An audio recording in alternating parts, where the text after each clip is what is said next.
there any relevance of native speaker norms? That's a question for TEFLologists. Is it better to focus on form or to focus on forms? That's a question for TEFLologists. If you use a textbook, is your classroom authentic, or should your approach be more learner-centric? From feedback to learner autonomy, we'll discuss it all on TEFLology. Hi, I'm Matthew. I'm Rob. And I'm Matt. And welcome back to the TEFLology Podcast. Podcast all about teaching English as a foreign language and related matters, presented by three self-certified TEFLologists.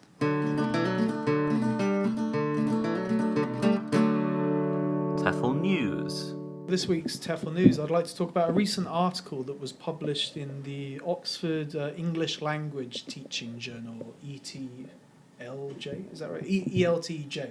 Yeah. I think if you just say ELTJ, people know what you're talking about. Yeah, the English Language Teaching Journal, Oxford, if I haven't made that clear. So this came out in the most recent edition, which was in June, I think, June 2018, so just a couple of months ago.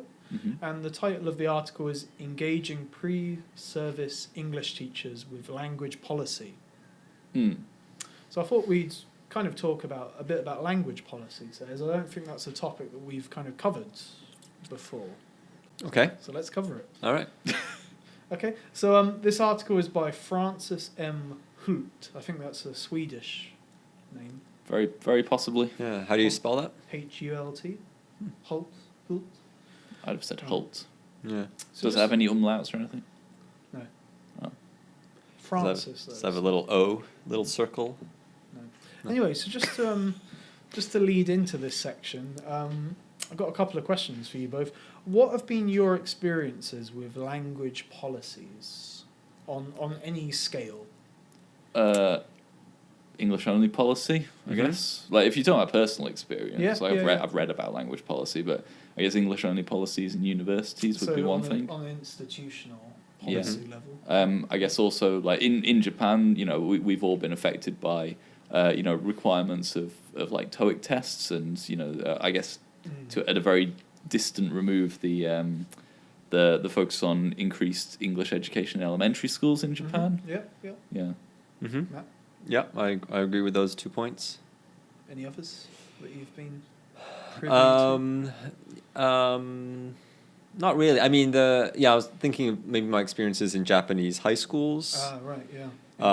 Where there's like English only, instruction is something that they've wanted to introduce, but also things like a push towards a more communicative approach, at least nominally. Right, and I guess for me recently, like there's some kind of in the university that I work, they're trying to push TOEIC. Yeah. What do you mean push TOEIC? They push it out of a window. So there are these whole.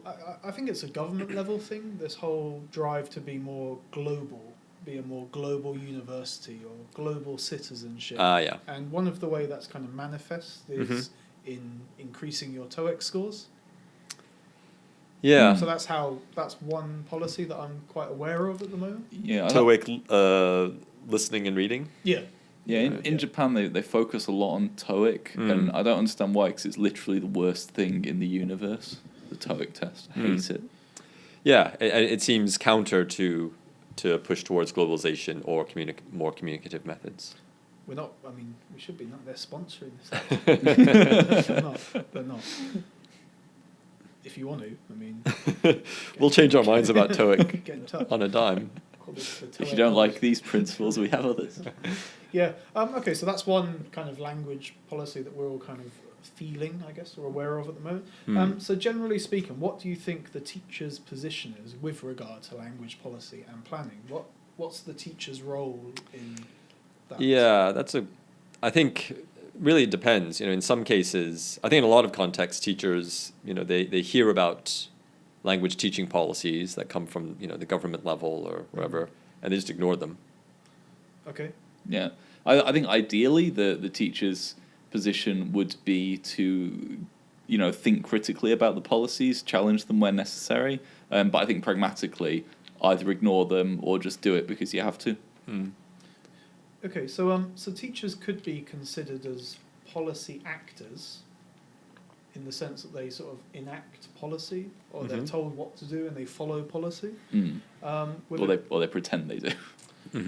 With a key part to play, or they could have a key part to play in realising and interpreting certain curricular decisions. However, teachers potentially could be uncritical implementers too, of a kind of a top-down initiatives. So without any sort of real agency, even though they're on the front line, arguably, they might not have any agency. They might just kind of accept what they're told to teach. And I think we perhaps have a little more autonomy in our line of teaching than say a teacher in a high school does, for example. So we're kind of not really affected too much by this, but like we said before, TOEIC is a thing that we're aware of, I guess. So this kind of stems from a lack of recognition of their roles, and maybe an assumption that language policy is an intuitive skill, which may not be the case. So interpreting language policy is a thing that's expected that teachers kind of know about. But this author, well, I'm going to talk about this article, he kind of thinks that pre-service teachers need to be taught how to interpret language policy documents.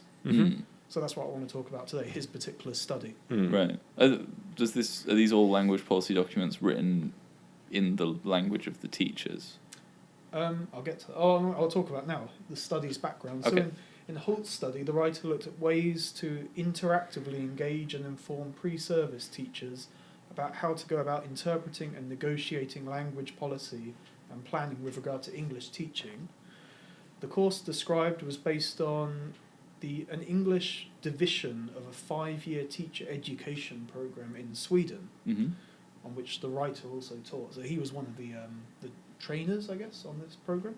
So I think it might be in Swedish, right, itself. So it's not a language task interpreting. If that makes sense? Right. So it was probably written in Sweden about English teaching, perhaps. So he notes that even when pre-service teachers on his courses demonstrated an understanding of the policy principles, they seemed to struggle with their application. So it was easy to read it, but it was more difficult to apply what was being asked of, basically. This sounds a lot like the CLIL stuff that's coming in Japanese schools. Yeah. And in other schools as well. Actually, one of the people who's doing the PhD at the same time as me, her PhD was about Korean schools where they're bringing CLIL, and all of the teachers were told you've got to do CLIL, and none of them knew what that was. So yeah, I guess it's fairly similar. Yeah.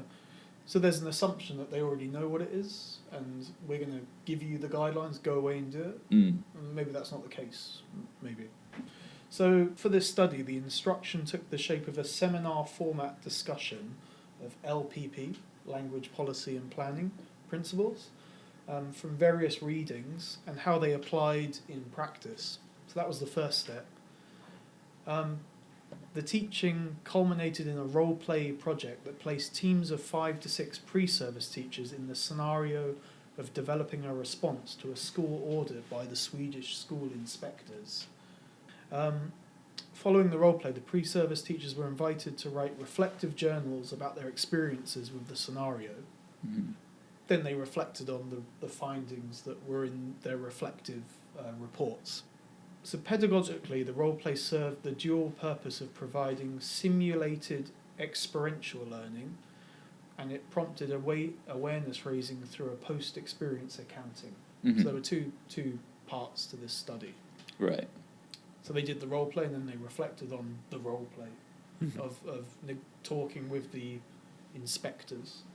So I'll talk a little bit about the findings, and then we'll have a discussion afterwards. So one finding that came about as a result of this study was the pre-service teacher were made more aware of how a national syllabus could be used as a conceptual instrument that could be used for active interpretation. So rather than seeing it as a distant thing that's produced by governments, seeing it as more as a physical instrument that can be used and interpreted. Okay. Mm-hmm. So one of the participants said, that this is a quote, "I feel like I've understood the importance of this document now. It should be the foundation of our teaching. That doesn't mean we shouldn't question it. It's not perfect. I think it's great that we get the tools to interpret and work with these documents." Mm. Mm-hmm. So making it more of a living thing that could be adapted and that kind of thing. Another participant said, "Today I realised that the document is vague and that it is necessary to interpret some things. Also, I know that there are some tensions in it, as for instance, questions of whether to use the target language or to mix language during lessons." Mm.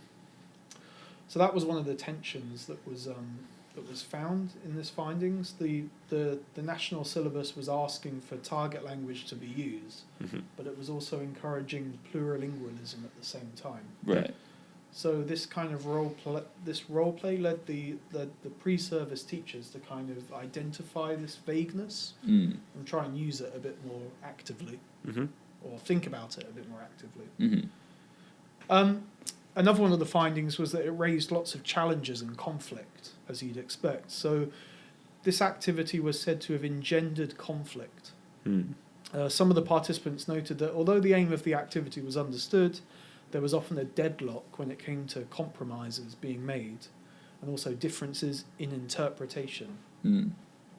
One participant said, we understood what we were going to do, of course, but we weren't on the same page at all. We couldn't negotiate our ideas, and there were a lot of questions marks among us." Mm.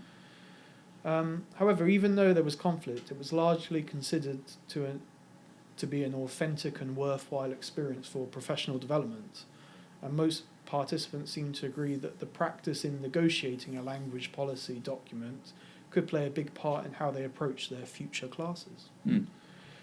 So now I've got 3 questions for you to kind of talk about this. So do you think that national language policies should be vague and open to interpretation? Do you think this is by design, or do you think it's an oversight? Mm. Well, I think there's maybe 2 ways to go. So if it's very, concrete and has very, very, strict kind of descriptions about what should be done in the classroom, then the teacher should be, trained to carry those policies out. Yeah. I'm not saying that's necessarily the best solution, but if they did want to go that way, I think an important part would be ensuring through training or whatever that teachers can carry out those policies. Mm-hmm.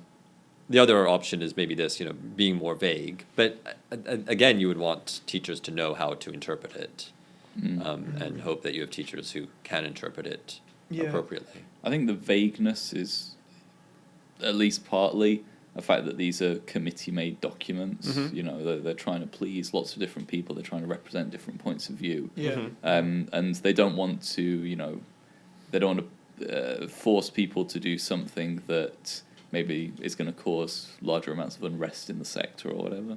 Mm-hmm. So, I don't know. So I don't know what these documents function as. Do they function as a blueprint? We want you to teach in this way, or is it more of a we'd be happy if you did any one of these different things? We want to accommodate everyone. Like you say, it's a committee, but also there needs to be some sort of line that people need to follow.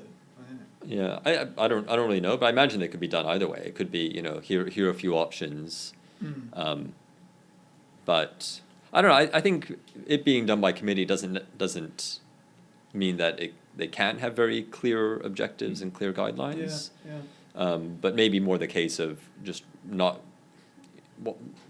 wanting to make it applicable to a wide range of contexts is what makes them vague. Yeah. This is a sort of a tension that I kind of feel like that there's the policymakers in Japan, Mm-hmm. and there's a lot of worried teachers in like high schools and junior high schools that are worried about if they're going to be able to implement these things that they're being told. I think one of the most recent ones is they need to be taught in English. They need to raise their English level. Yeah. And they're worried that they're not going to be able to. So there seems to be a misstep between what the policymakers are saying and how the teachers are, how are they going to action Well, this policy? I think Kayako Hashimoto wrote about this. It's an article called English as Medium of Instruction, but it's just a policy, not like basically saying it's just a policy, not a practice. Right. They say you've got to do it, and the teachers say, yes, we're going to do it, and they tick all the boxes, but they don't actually do it. Yeah, that's more the impression I get, is that, I mean, maybe some are worried, but at the same time, I think this policy, this suggestion comes up whenever a new course of study is introduced, and most teachers seem comfortable ignoring it. Yeah. What they're going to do. Yeah, exactly. Well, I guess we've kind of already talked about this, but do you think teachers...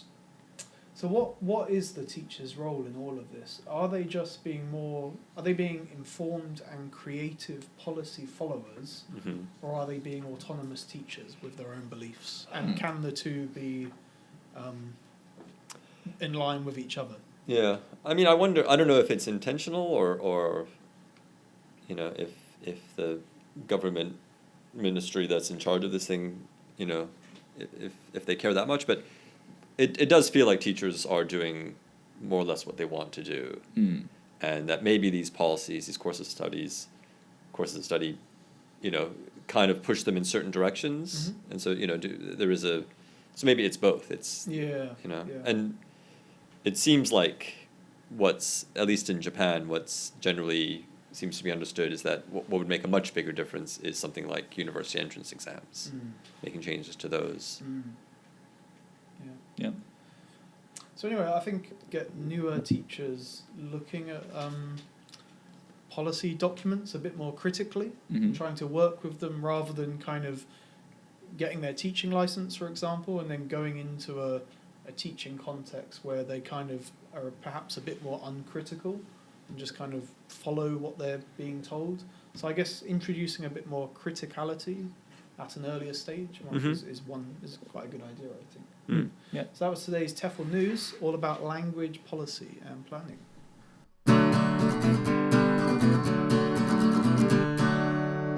TEFL Pioneers. Okay, this episode's TEFL pioneer is FREDERIC G. Cassidy. Okay. You familiar No. with this man? He's the founder of DARE. Data. DARE. Data.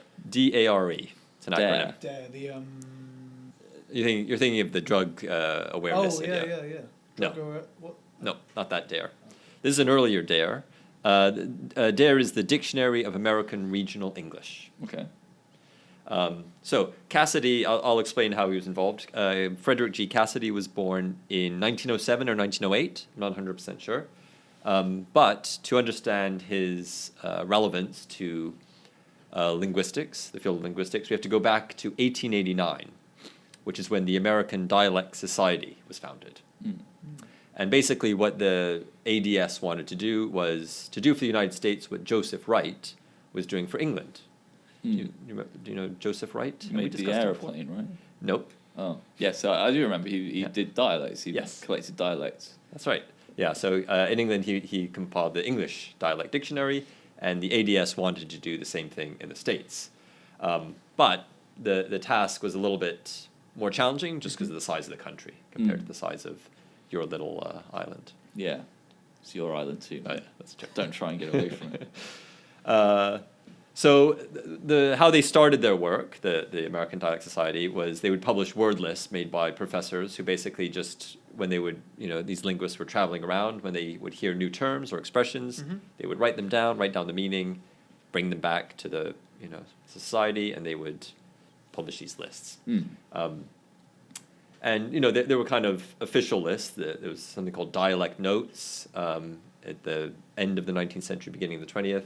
Something called Publications of the American Dialect Society, just before that was during the Second World War. But nothing very concrete came out of it. It was just these little journals they were publishing of these very informally made lists. So Frederick G. Cassidy came along, and he's the one who kind of initiated this project that really formalized this thing into the Dictionary of American Regional English. So Cassidy decided to get this project in motion. He started out just in Wisconsin, where he was based, and he did a little pilot survey. Just Why did you just ask pilots about it? well, they were one of many groups that he was interested in talking to. So basically, he wanted to know, was it feasible to do this nationwide on a larger scale? So along with a graduate student, Audrey R. Duckert, created a questionnaire. And the questionnaire was asking people about different topics of daily life. And the idea is by getting answers to these questions, they would find out what lexical items they use to refer to these things, and then therefore, see regional differences. And this is just within the state of Wisconsin. Okay. So he was kind of misleading them. So they thought it was a study about everyday life, but they were actually analysing their language rather than what they were saying. I don't know how it was sold. I don't know if it was just, what word do you use to explain this, or right. Yeah. It doesn't seem like something you'd need to Yeah, be nefarious about. Yeah. I don't know. If I'm secretly writing down the words you use. Yeah. So the questionnaire, it covered pretty much everything: time, weather, household items, farming, flowers, animals, school, relationships, religion, health. By the time he finished this questionnaire, piloting it in Wisconsin, there were over 1,600 questions. Would you like to hear some of these questions? Sure. Just the first Can we answer them as well? Yeah, sure. Okay, so the first set is about time. Very first question: what do you call the time in the early morning before the sun comes into sight? Night. Dawn? Dawn. Okay, interesting. So I now know which part of Wisconsin both of you come from.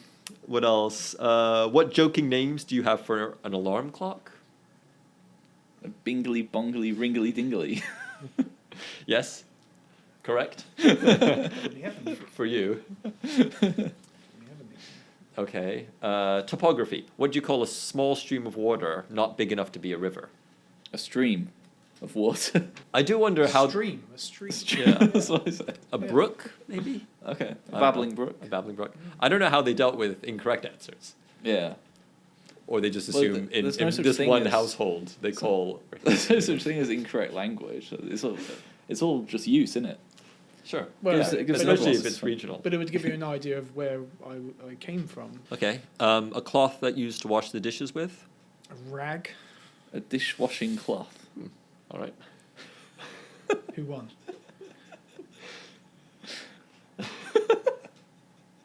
This is a good one. Dishcloth, actually. I'd say A dishcloth. rag. But don't tell me like it's wrong. Wrong where I'm from. Call it a rag, mate, where I'm from. That's very crude. Vulgar. Right. Portsmouth. Yeah. So some of these questions were about specific lexical items. Some of them were about regional items, like what brands of whatever scouring pad you use, etc. Mm. Okay. Brillo. Scouring New pad. sponsor. Scotch, is that one? Scotch. Scrotch. No, there's one called like Scotch or something. There is. Yeah. Scotch.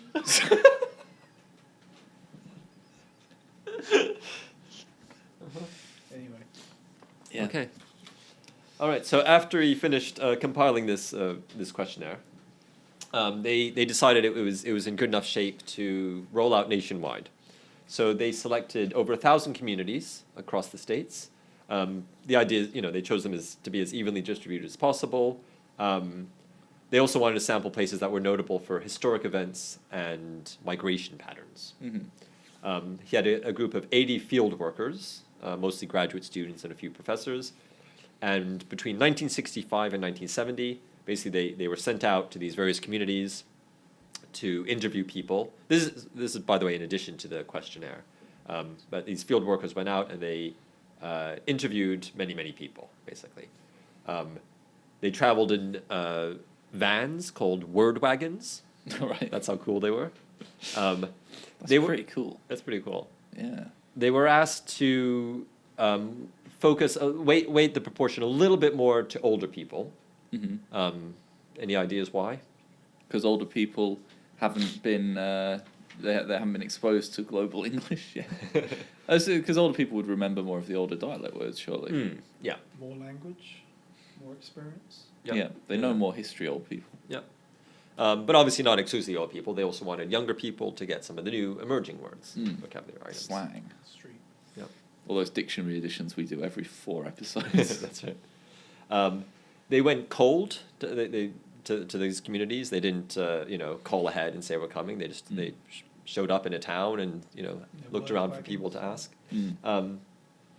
They interviewed in over 1,000 different communities, and they talked to 2,777 people. It's not that many, actually. It's not that many, no. They always asked if they could audio record these interviews. Out of those 2,700 so people, 1,800 agreed.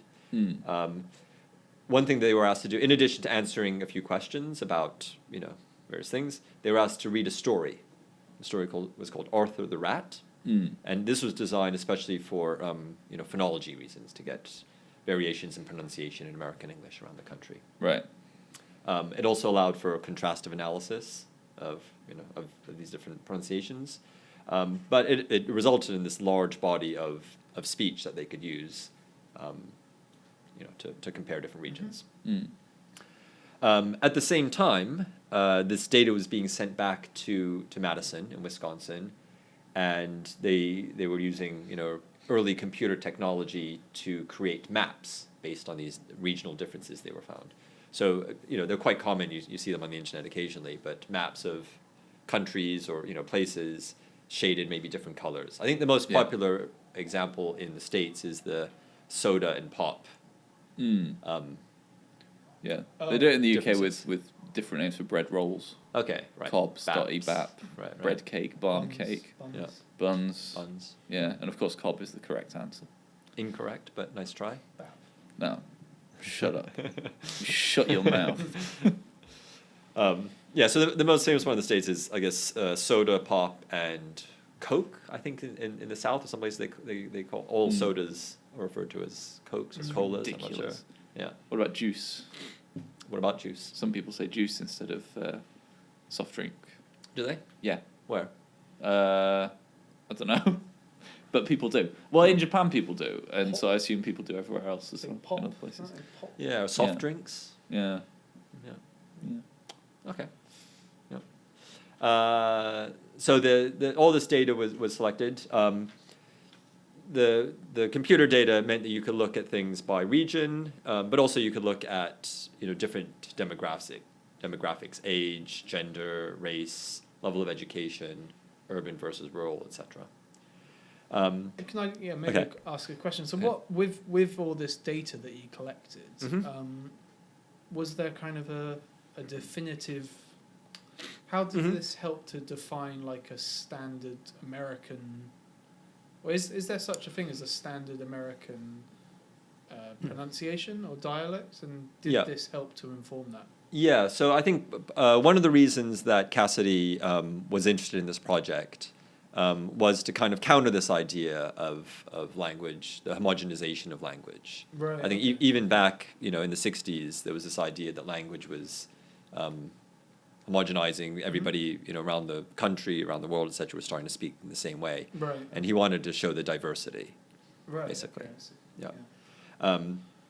So just one other thing in terms of the data they collected, they also used a lot of printed materials, lists, newspapers, novels, poems, etc. And so they added all this basically to this big corpus. After gathering all this, they put together the actual dictionary. Editing began in 1975, and then finally published in 1985. Volume 1 was published in 1985. Apparently very popular.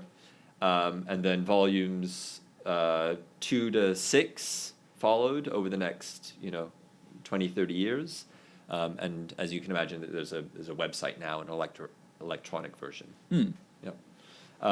It's used in a variety of ways. To be honest, a lot of this information I got was from the DARE website, so they're generally very positive about it. But they also list some of the ways that this data has been used.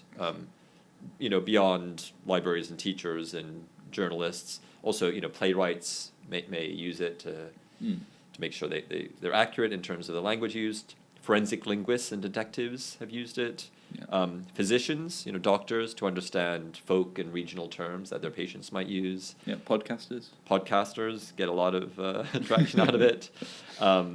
Psychologists, lawyers, and then actors and dialect coaches and that kind of thing. Yeah. Nice. So do you think it's been a worthwhile project collecting all these regional varieties? No, let him die. Well, he did in June of 2000 at the age of 92. Yeah. That's pretty good.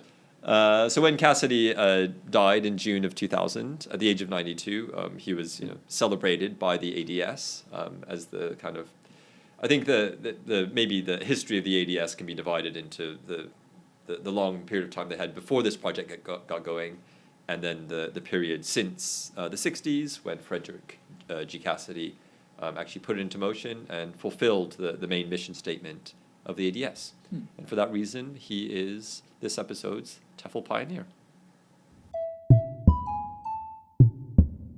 The TEFLologists have written a book, Podcasting and Professional Development, a guide for English language teachers, details the emergence of the podcast as a tool for professional development, engagement, and personal investment, as well as providing a guide to setting up your own podcast. Featuring a foreword by Thomas Farrell, this is the first book written for language teachers hoping to make connections between the podcasting medium and their own professional development. Podcasting and Professional Development, a guide for English language teachers, is released by the independent publishing collective The Round, which has produced ebooks by Scott Thornbury, Nikki Hockley, Lindsay Clanfield, and many others. For a full list of titles, visit theround.com. Podcasting and Professional Development, a guide for English language teachers, is available on The Round and directly through Amazon, and all profits from sales will go back into producing the TEFLology Podcast. Pick up a copy and support the show.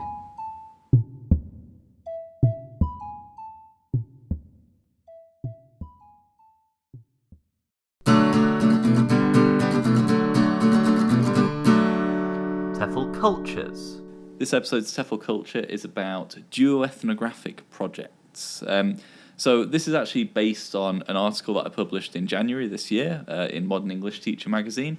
And regular listeners will have heard us talk about duoethnography before, because we did on an episode many moons back. But we were talking then about duoethnography as a research method. And this article was my initial attempt to adapt the duoethnographic process into a kind of project-based form of learning, right? So what I'll do is describe what this involves and talk about what I think are the benefits of it, and also talk a little bit about my experiments with doing this in the classroom. So first of all, do you remember what a duoethnography involves in terms of the research process? It involves two people kind of juxtaposing their life histories. That's one of them, right? Where you kind of document your biography alongside someone else's, and then you kind of look for areas of interest or difference or overlap. And what do you do with that data once you've got it? You sort of well, I mean, I guess one option would be to write it up as a kind of a conversation. I guess there's other ways. Maybe there is, but you kind of write it up a bit more formally and sort of make sense of it a bit more rigorously, I guess. Yeah. Which is the hard part, I think. Yeah. So as you say, basically the process is that two researchers or more engage in discussion and dialogue about their lives, as you say, just juxtaposing their life histories in order to find multiple understandings of a phenomenon or an event or something like that. And then once you've got that data, the most common way of presenting a duoethnography is to present it as a fictional dialogue or a series of fictional dialogues arranged by theme, based on the emergent themes. So my teaching approach, borrows that same structure. So I'll explain the structure first. So there are several stages, and they involve an in-class and an after-class aspect in each case. So stage one the teacher explains the duoethnographic project, shows the students some examples of a finished product, and basically gives them a timeline for what they're going to be doing. The teacher puts the students into pairs, or the students get into pairs themselves, and they're given a topic for discussion. Maybe for higher-level students, you would ask them to choose their own topic, and for lower-level students, you could actually give them more structured things, such as actual questions to discuss, rather than a general topic. And then the student and their partner have a discussion about probably 10 or 20 minutes, which is recorded. So when I've done this, I've just had students using their smartphones, right? So they record this discussion together in class, and then they go home and they listen back to the recording with some reflection questions. The reflection questions are, what did you learn about your partner? What did you learn about yourself? And what would you like to ask your partner more about? Okay? And then with their homework, they also write some follow-up questions to bring to the next class, so based on that reflection. Right? So that's stage 1. Stage 2, they come back to class, they use their follow-up questions to engage in a second recorded discussion using the follow-up questions, trying to follow up on leads or points of interest from the first discussion. And again, this is recorded. They then listen back to the recording again at home with the same questions in mind. And at this point, the students should start trying to pinpoint areas of similarity and of difference between them and their partner's experiences. And this can go on for, however many turns you want. I've kept it to 2 in my classes. Finally, stage 3, the students bring their notes to class and work with their partner to identify the main emerging themes from their discussions. And then they start to write and edit a fictional dialogue based on the discussions that they've had. The dialogues that I've done have generally been between 2 and 3 pages. And, obviously this involves a lot of collaborative writing and editing and that kind of thing. And this took 1 lesson and a homework for my students. My students are relatively advanced, I'd say, like a kind of upper intermediate level. And then finally, at the end, the students performed their dialogues for the rest of the class, and the rest of the class were able to ask them questions and, kind of join in, add their voice to the dialogue. So that's the basic outline of a duoethnographic project. What do you think about that as a basic idea?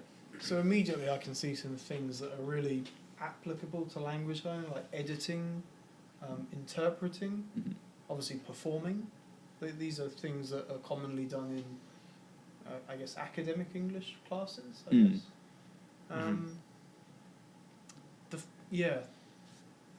I'm just, the first bit in particular, like, that seems like a bigger leap to the language learning classroom. Like, why would this be a good learning, why would this be a good activity, like, over other activities? Right. Like the performing that I get, and the editing and interpreting, that kind of thing, but...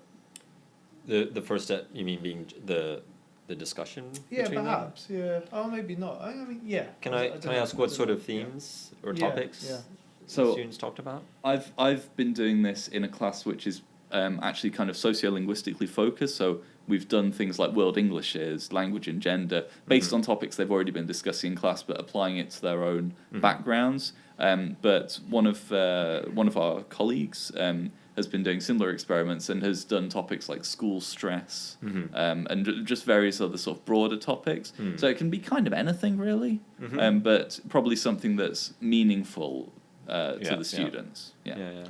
So this is more of a case of they're not learning language; they're using the language. Well, it depends what you mean by learning language. So I would argue that this has 2 areas which are language learning as well as language practice. The first one is to do with peer interaction. So there's some recent work, particularly there's a book by Phipps, Adams and Iwashita, I think, called Peer Interaction in Second Language Learning or the Second Language Classroom. And they build on things like, Mike Long's interaction hypothesis, the output hypothesis, and they kind of argue that that peer interaction with other students allows students to, scaffold and build their language level. Sociocultural theory. Exactly, yeah. And there's a study by Swain and Lapkin from 1988, which was, it reported on 2 students of French co-constructing a story together, and they concluded that, they concluded that dialogue serves as both a tool for L2 learning and for communicating with each other. Yeah, definitely. Yeah. And then the second part where they're writing the dialogue, again, as we did a section on collaborative writing a while ago, and this is a very similar point. The students, when they engage in collaborative writing, they're scaffolding each other, they're working to improve their language together. It's a cumulative effort. And so they do engage in language learning. On top of that, there's practice speaking, there's practice listening, there's practice reading, and there's practice writing. So it covers all 4 skills. Right, okay. Yeah. Do you think with the lower levels you might need to give them some functional language input? Yeah. So I think definitely you could build in like discussion skills as part of this. You could include these alongside, or like you could teach one set of skills before the first discussion, another set of skills before the second discussion, and so on. Yeah, definitely. Okay. Yeah. What do you think? Yeah, it sounds nice. I mean, it sounds like it covers a variety of skills in a meaningful way, and yeah, the students, it's the nature of the activity is that it's engaging for the students. Like, it doesn't work if it's not, if they're not sharing something that's meaningful to them. Right. I guess that could be seen as the main stumbling block. Potentially, yeah. If they don't get to that point where they do find something that's meaningful. Yeah. How theoretical do you go when you're introducing this? Because you don't really need to mention the word duoethnography. No, but I do. So you introduce the concept of that as a language. I guess that would be a language learning opportunity as well. Well, actually, what I did with my most recent class was I gave them the article that this section's based on, because it's quite short. It's a magazine article. And I gave it to them for homework before the class, and I told them to go and read it. So they went and read, and they found out exactly what they were going to do in advance. And that seemed to work quite well, But of course, you couldn't do that with all learners. Yeah. In terms of you mentioned, the potential for language learning through interaction. I think, my understanding is that there's a potential for it, but you're not guaranteed for it to occur. Right. And to actually know whether or not it occurred could be challenging. At any part of the process, do you have students try to kind of reflect on, or do you check in any way whether or not they have learned any new vocabulary, for example? So I've actually just started doing that because this is forming part of a book project that I'm working on.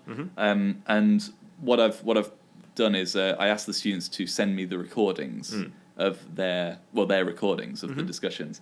And I've found so far examples of, so as I said earlier, Philip Adams and Iwashita, they identify several contexts in which language learning takes place through peer interaction, which are things like experimenting, hypothesis testing, reinforcing, those kinds of things.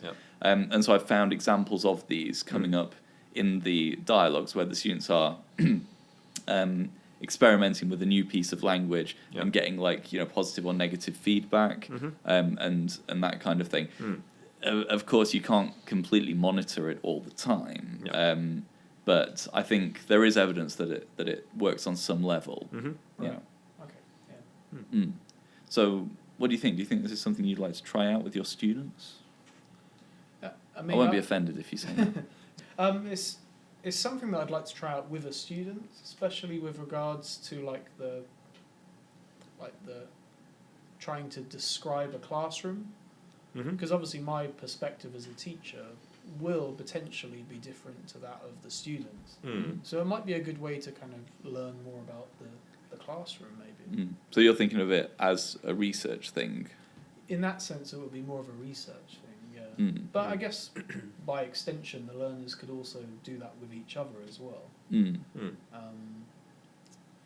Yeah, so I have a few ideas. Like I'm working within like a tourism faculty at the moment, where a lot of the students go off and do internships. So it might be a nice way for them to talk about their internships with each other. Mhm. Obviously, it's a very motivating topic for them because they're involved in it, Mhm. and it would make a good English project as well. Perhaps. Have you found that the relationship between the two students involved is an important factor in the success of the activity? So in the occasions I've tried it, it's generally been with a group who get on well anyway. But this is another thing that I address in the article, actually, group dynamics and class cohesion. So I think that this kind of activity encourages good group dynamics because it kind of requires the students to be a little bit vulnerable with each other and to get to know each other a little bit. And of course, there's some danger there. You know, how willing are the students going to be to open up to each other, and how much do you as a teacher want to be encouraging them to open up to an extent they might not be comfortable with? Yeah. So you have to dance that line a little bit. Yeah. But I think that it definitely helps with that kind of thing if you're careful about pairings. Yeah. So obviously there will be cases where two students just hate each other. But you never know. It might even solve that problem. Sure. You know? Oh. Yeah. Have you gotten any feedback from the students about the activity? So not kind of formal feedback. I think generally they start off thinking, what the hell are we doing? This seems like a lot of time spent on this. But at the end, when they've got the final project, they seem to be quite positive about it. I think it is very divergent from a lot of the other language teaching experiences that they've had. Yeah. So I think that they're initially trepidatious, but they get on board eventually. Okay. Do you think they're fully understanding? Because with this, you're talking about your life curriculums. What's the word? Career, is that? So you're talking about like your life histories. Do you feel that they're engaging with that, or do you think that they're maybe just sharing their opinions with each other and then finding differences? So that's one issue that's come up actually, is that some students will talk about their experiences, they'll focus on that and they really dig deep into it. And as you say, some of them do just trade their experiences. Yeah. Now what I've done with my most recent class was I gave them past examples to look on, and we did like a genre analysis. So I gave them the text first, and then I got them to go through and take it apart, like analyze all the constituent parts and label them and figure out what the writers are doing. Right. And then we discussed it. So this is what you'll be doing. So they knew experiences were a central part of this because that was what they were doing in all the examples we looked at. Yeah. Do you not train them, but do you kind of raise their awareness in terms of, maybe they have to make a decision at some point how much of themselves they want to share? Oh, yeah. Well, I say as sort of a disclaimer at the start, of course, you can be as open or as closed as you want. That's up to you. Yeah. I think you have to do that as part of the ethics of the classroom, right? Yeah. Definitely. So, as I say, this article was in Modern English Teacher, Volume 27, Issue 1. If you're interested, you can probably find it on my ResearchGate page or somewhere similar. And as I said, there's a book project upcoming about duoethnography, and this will feature as one section of that book. So look forward to that. So that is this episode's TEFL Culture, Duoethnographic Projects.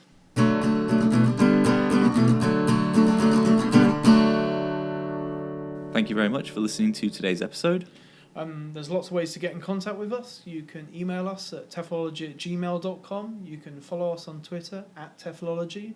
Like us on Facebook. You can also listen to our previous episodes at our website, TEFLology-podcast.com. If you like or don't like what you're hearing, you can rate, or maybe keep that to yourself, but if you like what you're hearing, you can rate and review us on iTunes or wherever you consume your podcasts at. That's what I've heard recently, the term. Where do you consume your podcasts? I think they're called content these days. Content. And also we've written a book about our experiences podcasting, as you probably know. So yeah, consume that too. Yeah. Anyway, so it's goodbye from me. Goodbye from me. Goodbye.